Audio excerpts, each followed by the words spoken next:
Hi ಎಲ್ಲರಿಗೂ ನಮಸ್ತೆ. ನಾನು ನಿಮ್ಮ ಆಶಾ ಚಂದ್ರಭಟ್. ಆಶಾ ಸ್ನಳಭಾಗಕ್ಕೆ ನಿಮಗೆಲ್ಲರಿಗೂ ಸ್ವಾಗತ. ಇವತ್ತೊಂದು ಪ್ರೋಟೀನ್ ರಿಚ್ ಆದಂತಹ ಸುಲಭವಾಗಿರುವ ಮನೆಯಲ್ಲೇ ತಯಾರಿಸಿಕೊಳ್ಳುವಂತಹ ಡಿನ್ನರ್ ರೆಸಿಪಿಯನ್ನು ಇವತ್ತು ಅಥವಾ ಬೆಳಿಗ್ಗೆ ತಿಂಡಿಗೆ ಕೂಡ ಇದನ್ನು ಮಾಡಿಕೊಳ್ಬೋದು.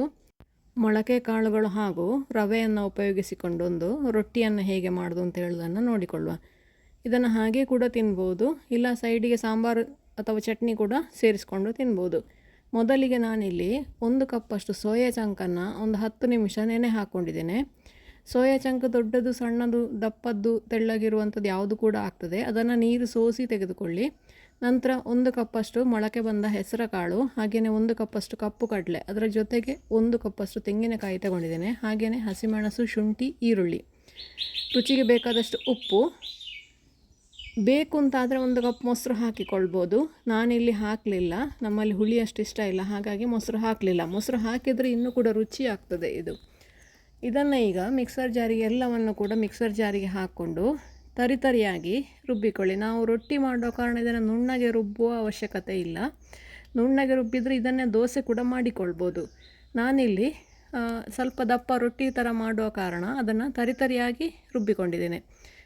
ಎಲ್ಲವನ್ನು ಕೂಡ ಮಿಕ್ಸಿ ಜಾರಿಗೆ ಹಾಕ್ಕೊಂಡು ಅದಕ್ಕೆ ರುಬ್ಬಲಿಕ್ಕೆ ಫಸ್ಟಿಗೆ ಹಾಗೇ ತರಿತರಿಯಾಗಿ ಹುಡಿ ಮಾಡಿಕೊಳ್ಳಿ ಅದನ್ನು. ನಂತರ ರುಬ್ಬಲಿಕ್ಕೆ ಎಷ್ಟು ನೀರು ಬೇಕೋ ಅಷ್ಟು ನೀರು ಹಾಕ್ಕೊಳ್ಳಿ.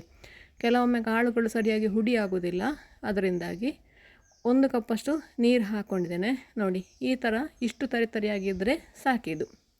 ಇದನ್ನು ಈಗ ಒಂದು ಬೌಲಿಗೆ ಹಾಕಿಕೊಳ್ತಾ ಇದ್ದೇನೆ. ಈಗ ಇದಕ್ಕೆ ನಿಮಗೆ ತರಕಾರಿಗಳು ಹಾಕಬೇಕು ಅಂತಿದ್ದರೆ ತರಕಾರಿಗಳನ್ನು ಕೂಡ ಹಾಕಿಕೊಳ್ಬೋದು. ಕ್ಯಾರೆಟನ್ನು ತುರಿದು ಹಾಕ್ಕೊಳ್ಬೋದು, ಮೂಲಂಗಿ ತುರಿದು ಹಾಕ್ಕೊಳ್ಬೋದು, ಇಲ್ಲ ಮೆಂತ್ಯ ಸೊಪ್ಪು ಹಾಕಿಕೊಳ್ಬೋದು, ಪಾಲಕ್ ಸೊಪ್ಪು ಹಾಕಿಕೊಳ್ಬೋದು.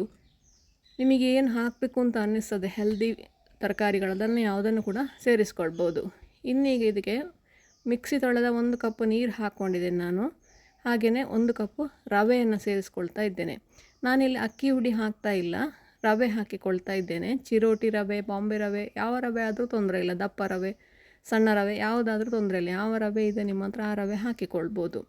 ನಾನು ಮಾಮೂಲಾಗಿ ನಾವು ರೊಟ್ಟಿಗೆ ಉಪಯೋಗಿಸುವಂತಹ ಬಾಂಬೆ ರವೆಯನ್ನೇ ಹಾಕ್ಕೊಂಡಿದ್ದೇನೆ. ನೋಡಿ, ಹಿಟ್ಟು ಈ ಹದಕ್ಕಿರಲಿ, ತುಂಬ ತೆಳ್ಳಗೆ ಬೇಡ, ಯಾಕಂದರೆ ನಾವು ದಪ್ಪಕ್ಕೆ ಹಚ್ಚಿಕೊಳ್ತಾ ಇದ್ದೇವೆ. ಅದಕ್ಕೋಸ್ಕರ ನೀವು ದೋಸೆ ಮಾಡೋದಾದರೆ ಇನ್ನೂ ತೆಳ್ಳಗೆ ಮಾಡಿಕೊಳ್ಬೋದು, ಹಾಗೆ ಇನ್ನೂ ನುಣ್ಣಗೆ ಕೂಡ ರುಬ್ಬಿಕೊಳ್ಬೇಕು ಇದನ್ನು.